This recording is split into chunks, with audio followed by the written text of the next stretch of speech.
Magandang araw mga kamix. Bale ngayon ang titignan natin tong amplifier na ito. Namamatay-matay yung power niya. Titignan natin kung ano naging problema. Bale ito yung box na ginawa natin nakaraan. Tapos itong amplifier kasi ay luma na. Pero lahat ng knobs na yan ay napalitan ko na rin. Tapos ito yung push and pull. Ginawa kong toggle switch. Dahil same lang naman. Ngayon, tignan natin kung ano naging problema. Saksak muna natin. Tapos buksan natin. Ayan o. Mahina yung power na pumapasok.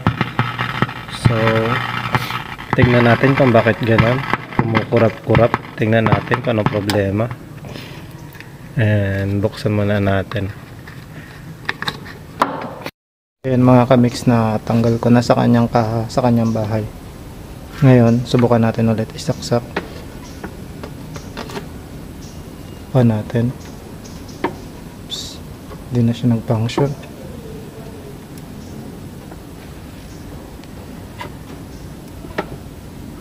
So, hindi na siya nag-ilaw.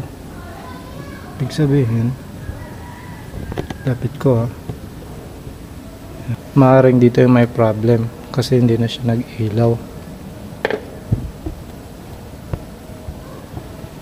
Hindi na nag-ilaw. Naka-on yan eh.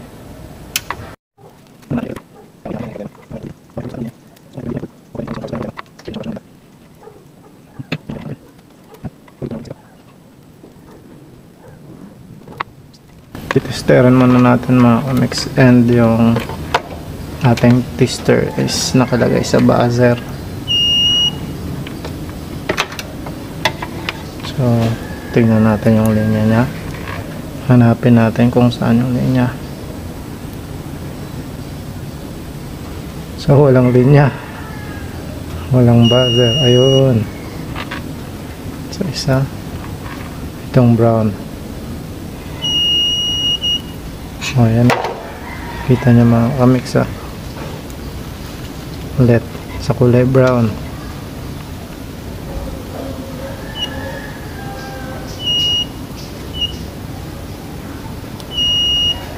Itong isa ay kulay blue.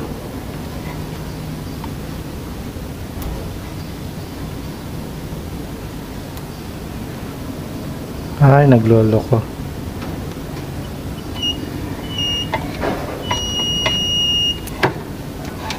Ito yung may sira, yung kulay blue.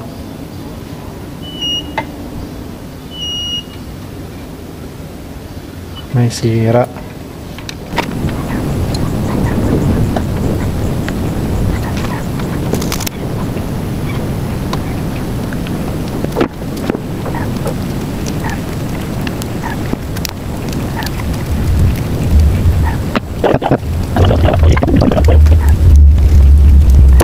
Bale mga kamix, pinalitan ko na to ng cord. Itong line cord, power source nya na yan. Iba na yung pansaksak kasi yun yung sira nya. Nakita nyo naman na tinester ko kanina. At ito, pag switch ko umilaw na rin. Okay na rin naman. At wala nung naging problema. Sa susunod naman, napansin ko na medyo maluwag yung switch. Baka palitan ko na rin yan para hindi na lumala, hindi na masira talaga. So ngayon testingan natin kung tutunog na rin yung ating speaker. So far tutunog naman yan kasi wala namang ibang sira. Nung una pagtingin ko, sabi ko ba't hindi tumutunog? Yung pala hindi naka-volume yung master at saka yung gain. Tapos hindi pa rin siya tumunog dahil hindi ko rin naangat yung high, mid, low. Inoff ko pala yan para for safety na hindi masira yung speaker. So ayan tumunog ang lakas. Mga kamix, pa-share naman ng video na ito kung nakatulong sa inyo o pwedeng makatulong sa inyong mga kaibigan. Maraming salamat. God bless. Please follow and subscribe.